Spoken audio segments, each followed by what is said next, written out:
I guess at the foundation of all of that is the peg that the Chinese have of the yuan to the dollar.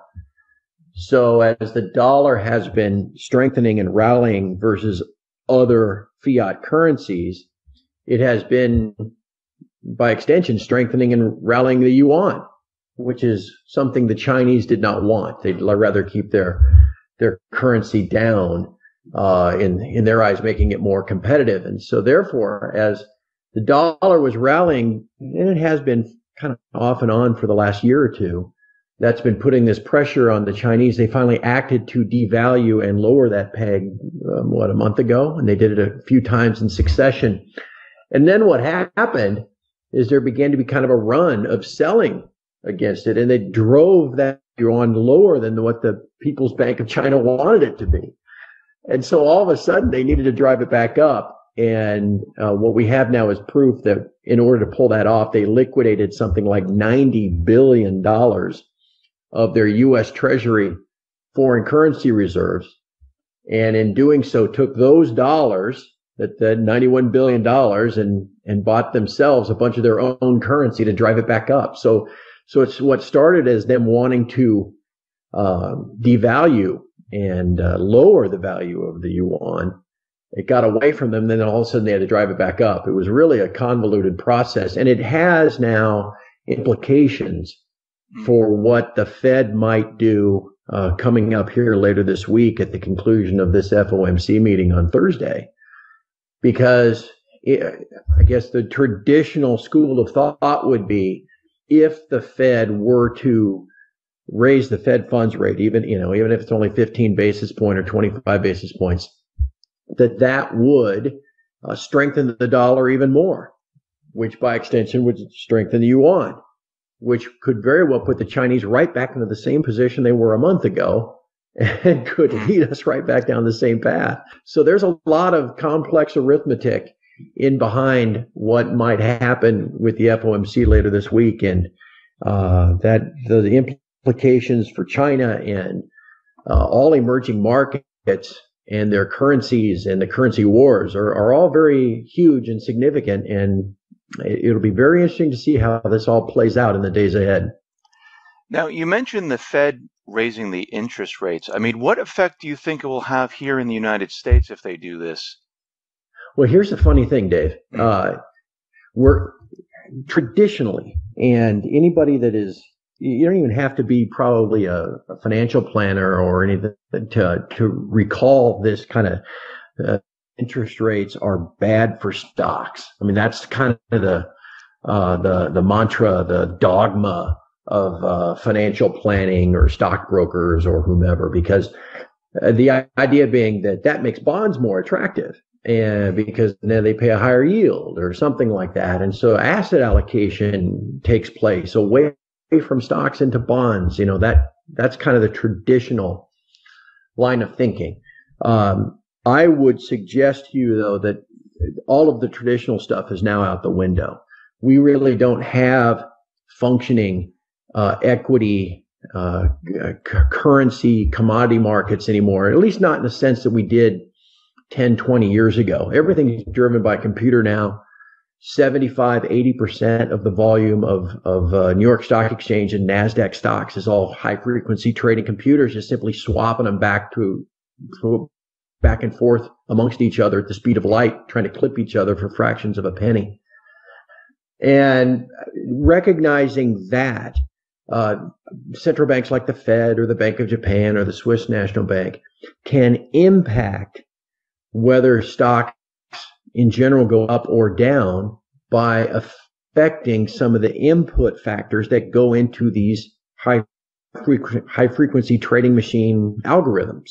Okay. Mm-hmm. So if you can, as a central bank or anybody that wants to and has the scale to pull it off, anybody that wants to move the market one way or the other, if you can just move an index like the VIX, the volatility index, or if you can move, even more importantly, a single currency pair like the US dollar versus the Japanese yen, then that influences these high frequency trading machines to buy or sell whichever direction you want them to go. Okay, so let me expand that thought even. Rising interest rates should be bad for the stock market. That's a traditional thing. I would suggest to you that if the Fed actually does raise rates on Thursday, stocks will go up.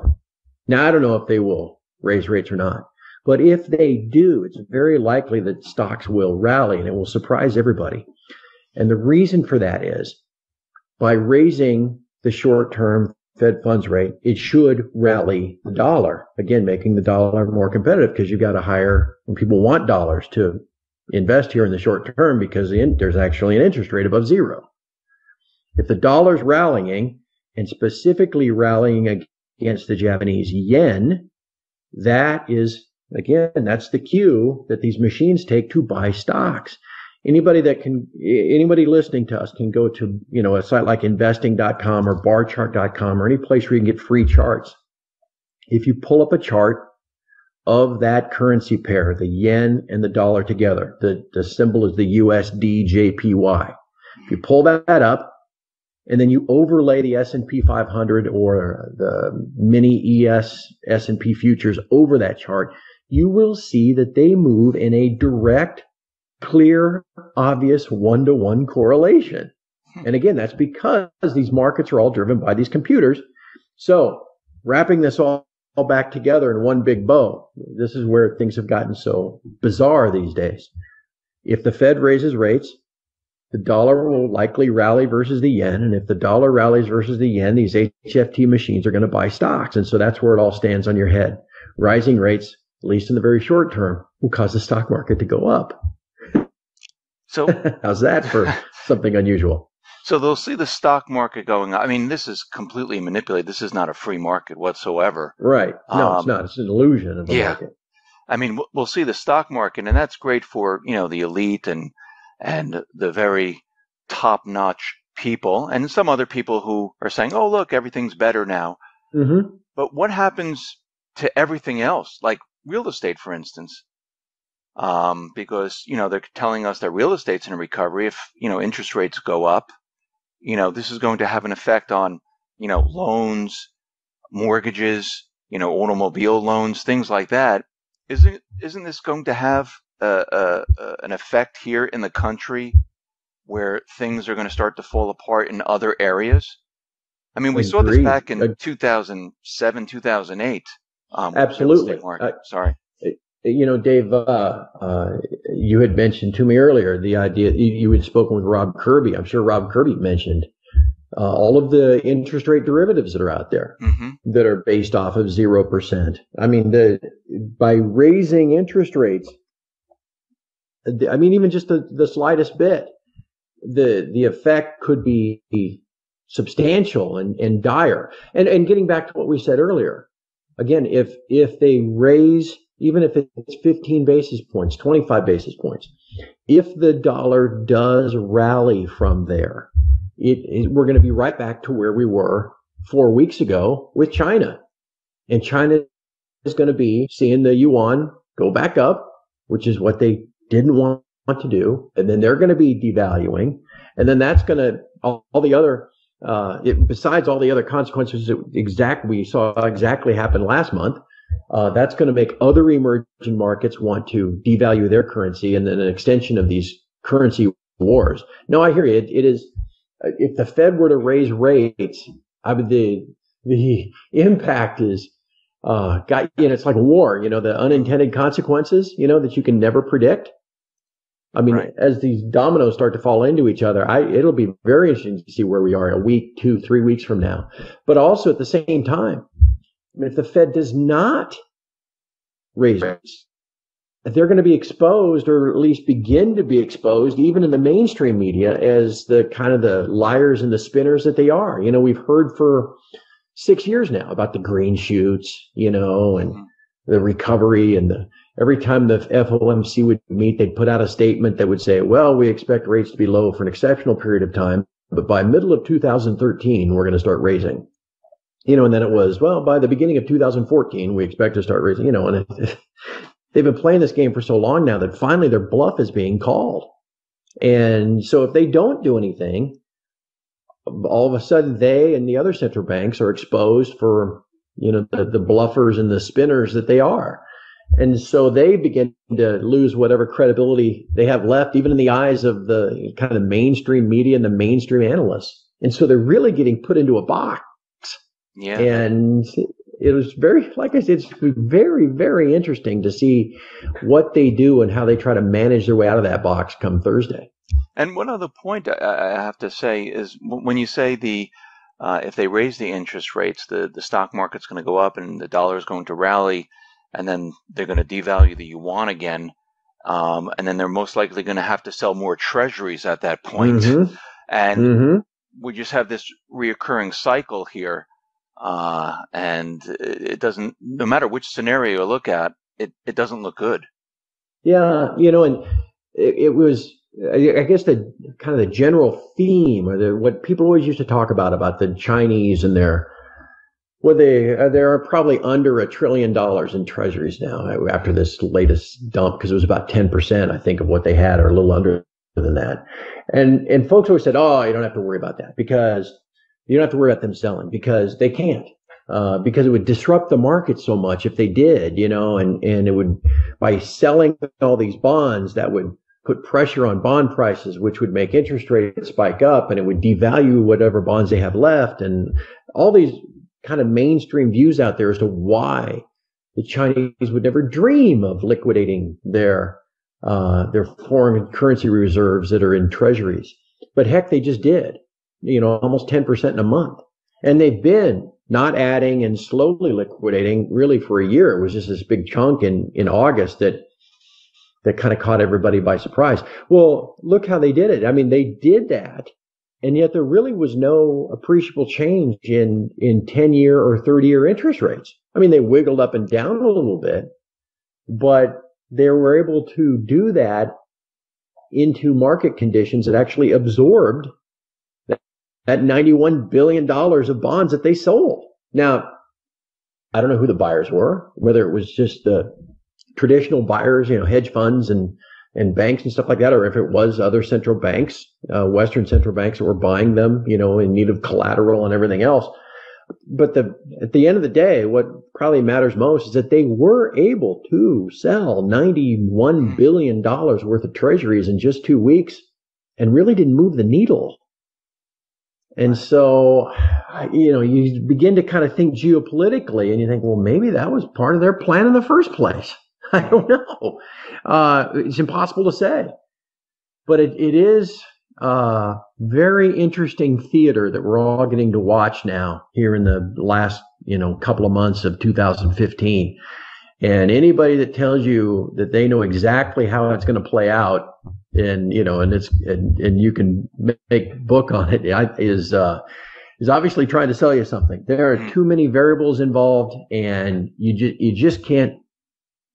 It's just totally unpredictable as to how this is all going to play out in the months ahead. It's just what you can be sure of is there's going to be a lot of volatility in all global markets, upward and downward, and it'll be very interesting to watch. Yeah, we're seeing that now. I mean, let me ask you about this debt. I mean, we know the debt has doubled since 2008, and we see the world debt is just astronomical right now. Mm-hmm. Can this in any way be sustained? And if interest rates do go up, how does it affect the debt? Well, at the end of the day, that's why interest rates can't go up.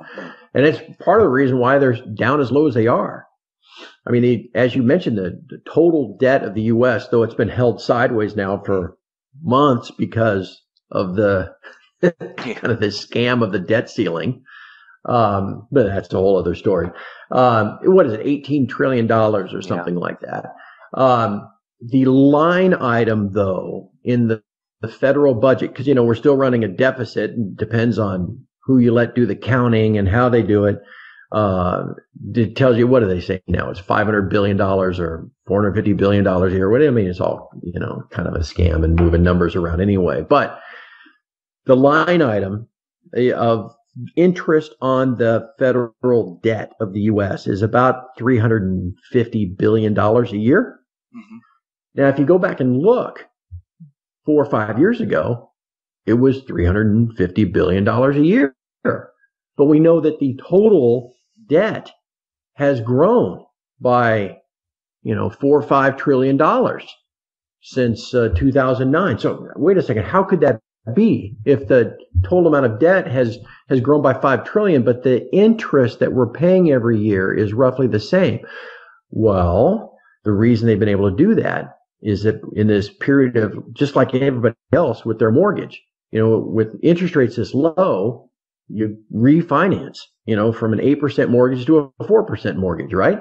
Mm-hmm. That's basically what the what the Treasury Department has done, is they've moved all of that debt into an average maturity of about 4 years, 4.5 years. And by doing so, have brought the interest rate, just the total overall interest rate on that debt, down to these extreme levels. Okay. Mm-hmm.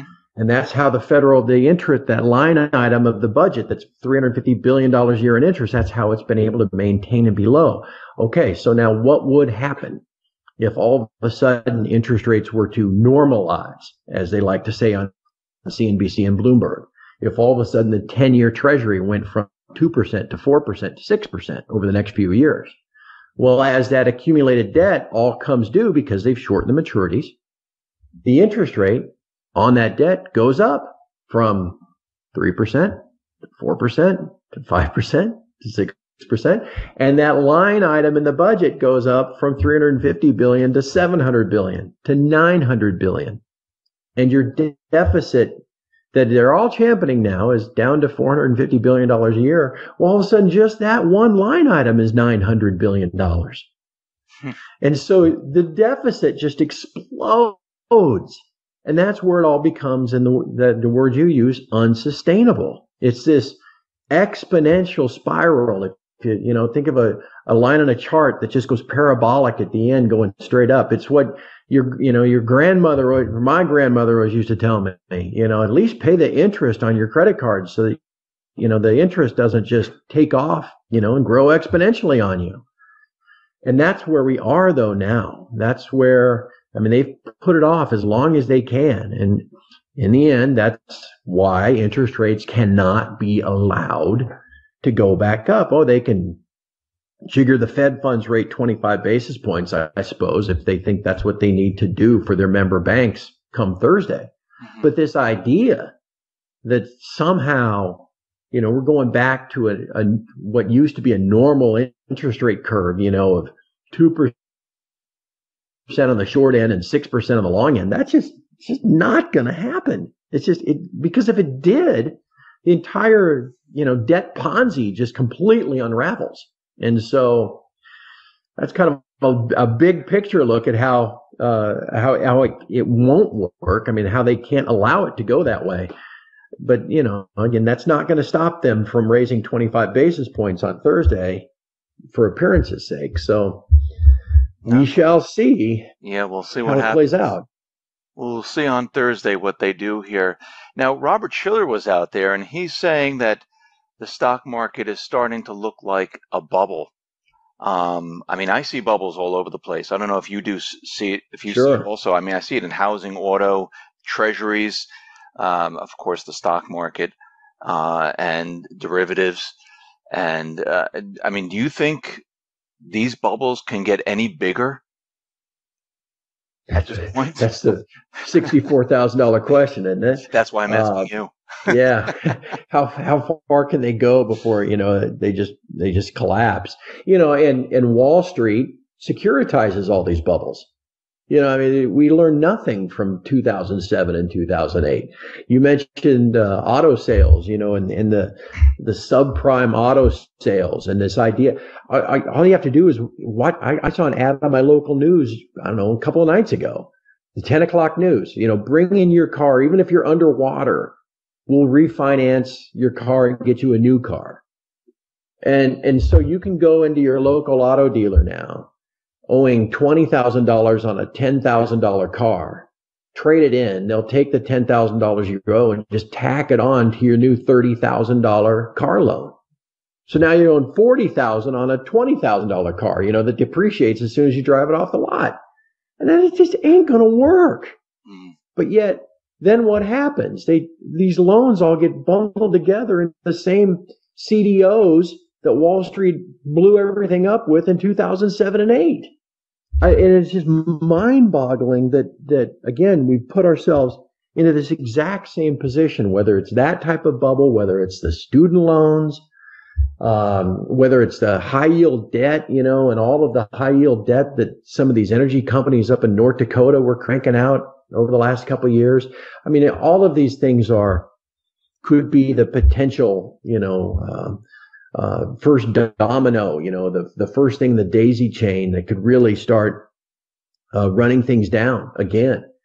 It's really, it almost seems as if it's a matter of time. The Fed has been able to, or somebody's been able to keep the stock market afloat for the last year or so. We've seen, again, we mentioned pulling up a chart.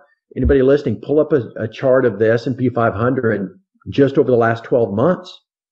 And I think that last count, I could easily draw 18 or 19 V-shaped reversals. I mean, where the market would come down, and then just when everything looked like, okay, here we go, it would just spring right back higher. And a lot of that is due to this affecting how those high-frequency trading machines buy or sell, like we discussed earlier. Right. But there's been clearly a movement to try to keep it up. That Bernanke and Yellen as well are big believers in this idea of the wealth effect. Mm-hmm. That if your 401k is, you get your statement, you look at it's up versus what it was last month, that you feel pretty good enough about yourself that you go buy a new refrigerator, and right. Keep the economy going. And so there is an incentive to try to continue to float the stock market as long as you can. But again, to me, with all the years I've been looking at this, remembering of what it used to be like, in 1989 or in 1995 or whatever, it's all an illusion. There's no, it's not a market of stocks with people making rational decisions, buying and selling off of the fundamentals of the individual companies, and somebody buys 200 shares of Coca-Cola because they like their international prospects for growth. No, I mean, there's hardly any of that anymore. Again, it's all these machines just swapping stocks back and forth, guided into those positions by a couple of factors. And that's what we're left with as a functioning stock market, allegedly, as it's described. And so whether that can hang in there, how much longer that can hang in there, is all what's up for question. Again, I just don't want any part of it. I'm very happy to own gold and silver, patiently stack it. Let's talk about gold and silver.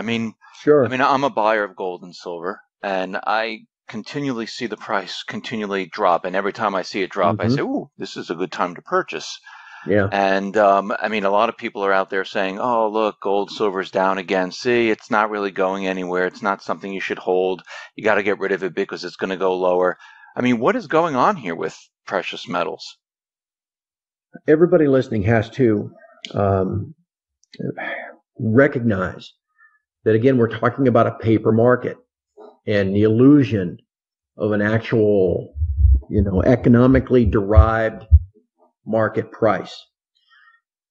The price, if you will, the dollar conversion price, the price at which you can take your dollars and buy yourself an ounce of gold or silver, is determined still to this day in large part by trading on COMEX in New York. It's a paper derivative market. It is, at a minimum, there are about 100 beneficial owners for every single ounce backing up that market, actual physical ounce. At present, it's more than 200. Now that can be moved around. The banks that run the vaults can move gold here and there to create the kind of a illusion of a physical connection.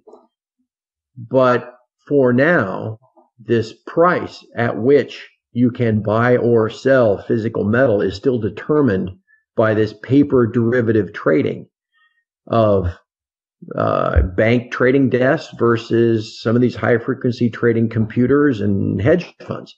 It's not connected to physical supply and demand. It's not connected to the amount of gold that is flowing into China. It's not connected to the amount of insatiable appetite for gold and silver in places like India. For now, it's just simply derived by the whims of these trading funds and these high-frequency trading computers. Again, I get back to the exact same point we were making earlier. Mm-hmm. If you go back to 2012, about exactly this time 3 years ago, the Ben Bernanke, as we call him, announced what at the time appeared to be QE to infinity. Remember, it was going to be $40 billion a month of mortgage-backed securities and $45 billion a month of treasuries. It was going to be $1 trillion brand new dollars that they were going to buy.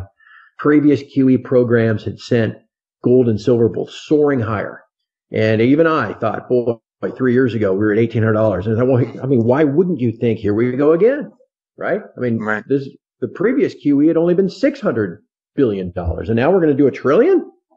And you could pull up charts showing that as the U.S. debt grew and the debt ceiling grew, the gold price grew right along with it. I mean, there's no reason not to think that gold wouldn't just keep charging to new highs. But instead, it went counterintuitively straight down beginning 3 years ago. All right, here's some more homework for everybody. Pull up that chart of the yen again and look what happened 3 years ago. Beginning in October of 2012, the yen began to go straight down. And in gold, in almost a 1-to-1 correlation, paper gold went straight with it. And that, as strange as it may seem, that is the key determinant of the paper price over the last 3 years, the value of the Japanese yen. What does that have to do with anything? That has no basis, and that doesn't have anything to do with fundamentals. That doesn't have anything to do with the physical demand coming out of China or India or the physical supply in London. The paper price has been derived by changes simply in the Japanese yen, or at least in large part. Okay, that makes no sense. That's not an economically sustainable pricing structure. And so I guess then your follow-up question, Dave, would be, okay, well, what's going to break that? Correct. That is my follow-up question, yes. Yeah. When would that end? Okay, there has to be, to have that paper derivative price have any legitimacy or significance, there has to be physical delivery made at that price. There must still be, right? I mean, there's still delivery taking place in the major center in London at that paper price. And as long as there is, then the paper price still has legitimacy. What we watch very closely is the divergence between the physical price and the paper price. We're beginning to see again now what's called a backwardation, which really should never happen, between the spot price, where the physical transactions take place, being higher and sometimes significantly higher than that futures price in New York. That's a sign of shortage. There were other signs of physical shortage, like what we call the gold forward rates in London, were always an indication of whether there was immediate physical shortage in London. For 24 years, those gold forward rates were positive for all but 7 days. Beginning last November, or actually going back to June of 2013, all of a sudden they were negative about half the time. Beginning last November, they were negative to historic levels. And then you know what happened? London stopped printing those rates so that we couldn't follow that as an indicator anymore. There are all sorts of anecdotal reports coming out of London. There was a guy just last week, the CEO and founder of Russia's second largest gold mining company, that said there is no gold left in London. There is no stock. They are simply existing off of flow, desperately trying to fill the orders from the East with whatever's left of central bank gold or unallocated stored gold. And what is happening now is this kind of fractional reserve pricing system, bullion bank scheme, whatever you want to call it, is beginning to unravel. Like I said, think of it as like a big game of musical chairs. You know, you played as a kid, where there was, to begin with, there was one chair for everybody playing the game, and the music stops and everybody sits on a chair, and then you take a chair out and the music stops, and if you don't sit down fast enough, you know, there's not enough chairs for everybody. In New York, where the COMEX structure provides a price. At present, there's about 200 people walking around one chair. Now, they can try to add a few more chairs by moving some paper book entries and journal some gold around. But if those 200 people ever all try to sit down at once, the whole system will fail. There just simply won't be gold left. Now, and silver too. What would be foolish would be to try to say, and that's going to happen next Wednesday, because then, it probably won't happen next Wednesday, or on October the 12th, or, any date.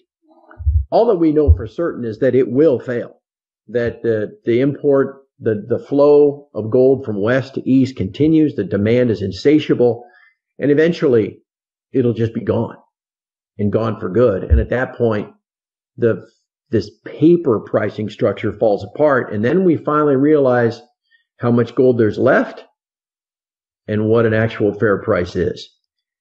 I don't know what that price will be, but it ain't $1,100 an ounce. Yeah, that's where I'll leave it. I hear people, saying, $30,000, $40,000. If you're pricing it in dollars, that's what they're saying. That's where it would be around. Yeah. And I hear all different things. Yeah. But we know it's going to be a lot higher than 1,100. Right. People, there are ways that folks try to figure out what a fair price would be. And again, it's not $1,100, just like it wasn't $35 back in 1973, right? Right. It went from 35 in 73 to 800 in 1980. Once the U.S. closed the gold window and the gold pool in London that was supplying physical metal to market tried to hold the price at 35. Once that all fell apart, what is that? 20-fold increase? Right. Okay. I have no idea what the price will be. Some folks look at it and say, okay, well, you got to look at the money supply. You divide how much gold's in Fort Knox into the M1 money supply or the M2 money supply, and that gives you, $12,000 an ounce. Okay, maybe. The reason why I say I have no idea what the price will be is because I don't know how much gold there's left. That assumes there is 8,000 tons unencumbered, held by the Fed, or, all that. There is fully allocated gold for everybody that they own it in London. That assumes all the people that have gold that they held in the Swiss banking system that's been rehypothecated and leased out all these times over. That assumes it's all there. If we learn that there's no gold left, well then, if you have zero supply of something, the value is almost infinite. It's really impossible to try to say what the value is. I'm just suggesting that it's when the dust finally settles, when this current system that's been in place for almost 31 years, pricing it through this paper structure on the COMEX, once it all finally breaks apart, and it will, then we're going to find out, have at least better idea of what the actual value is. And again, it's not $1,100 an ounce. So when this whole thing breaks apart, we're talking about everything just falling apart, and they completely lose control of pretty much everything at that point. Are we going to experience what we saw in 2008? We saw everything fail, people losing jobs. We saw the bankers, testifying in front of Congress. There's going to be riots. Are you expecting to see the same thing occur? I'd say that's the thing I fear the most. Yeah. You mentioned riots. We've been, and to answer your question, it's impossible to say. The Fed went in there remember when they went in with TARP and everything else? Right. Everything was broken, and we have been. It's a zombie economy ever since. Everything died in 2008, and they went in and they changed the accounting rules and allowed these banks to rather than mark all of their accumulated bonds and all these worthless securities at pennies on the dollar, they allowed them to mark them to maturity as if they're all going to come due in now 25, 23 years, and everybody's going to get their money back and everything's fine. And so they've created this illusion that everything's fine and pumped all this money and drove the stock market up, and everybody's walking around like Well, you know what? That's just a distant memory. Yeah, the economy hasn't recovered, but really everything's fine. It's not. I mean, it's kind of the economy is a walking zombie. It's dead, but it has this illusion of being alive. And so the next time this all comes to fruition and awareness, maybe they just do a 2 some odd trillion dollar TARP and pump everything back up again. It's impossible to really say how it will play out. And from a financial index and stock market index and all that kind of stuff standpoint, what I worry more about is the second thing you mentioned, and I'll play off that word riot. We have since the 60s, and then when Nixon closed the gold window, there was a great quote from John Connally, who was the Secretary of the Treasury. And folks remember, he was the guy that was holding his Stetson hat in the front seat of the limo when Kennedy got shot, because he was the governor of Texas at the time. Anyway, he was the Secretary of the Treasury in the 70s. And his famous quote was, we have this exorbitant privilege of printing as much money as we want because we're the reserve currency. And the dollar is our currency, but it's your problem, talking to everybody else.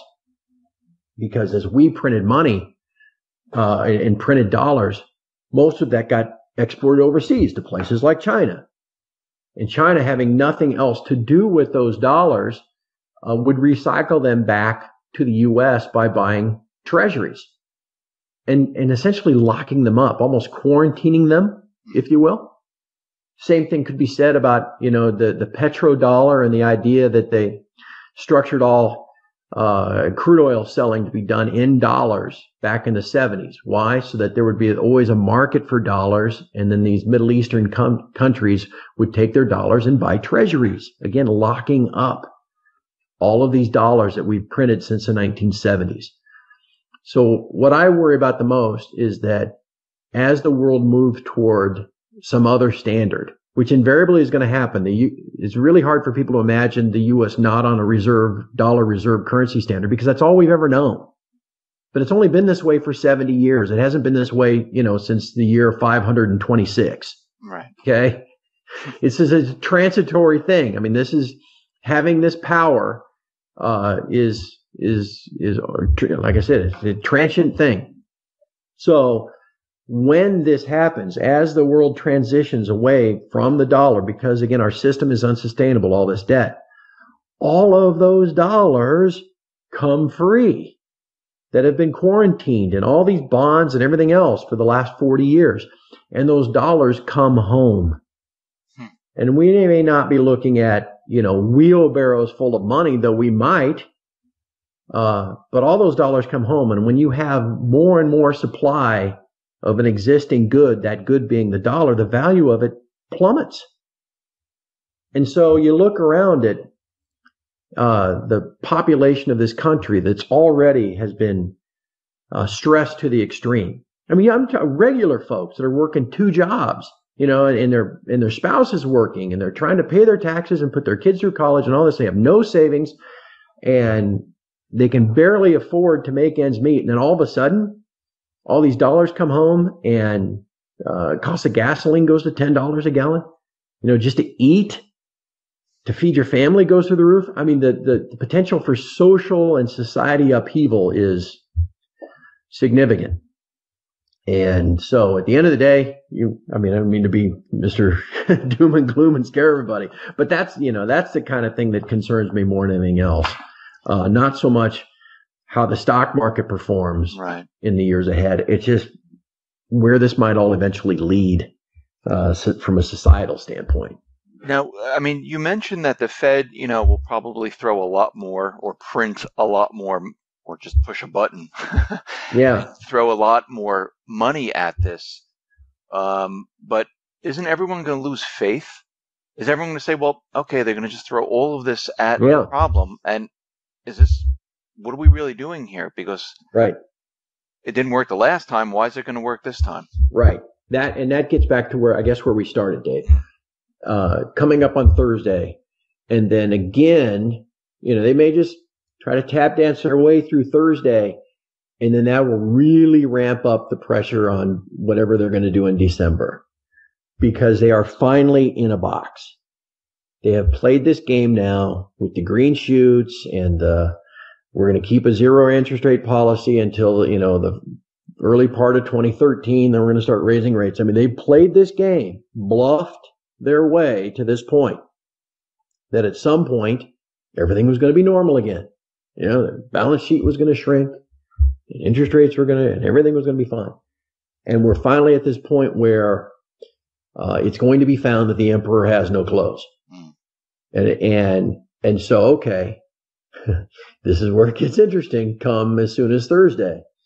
Does the Fed look at it and go, well, we're just going to have to take our chances with these global markets and all the deflation and disinflation and the pressure it's going to put on the Chinese and the currency wars. We're going to have to take our chances with how that's going to play out. And we're going to raise rates because we got to keep any this air of legitimacy about us. We got to keep playing this game as long as we possibly can.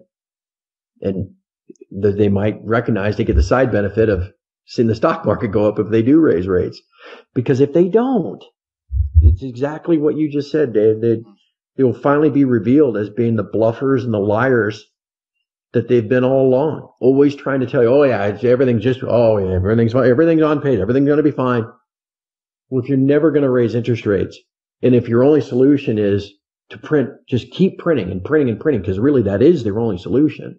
Right. All of a sudden everybody figures out, even the mainstream people finally have to admit that,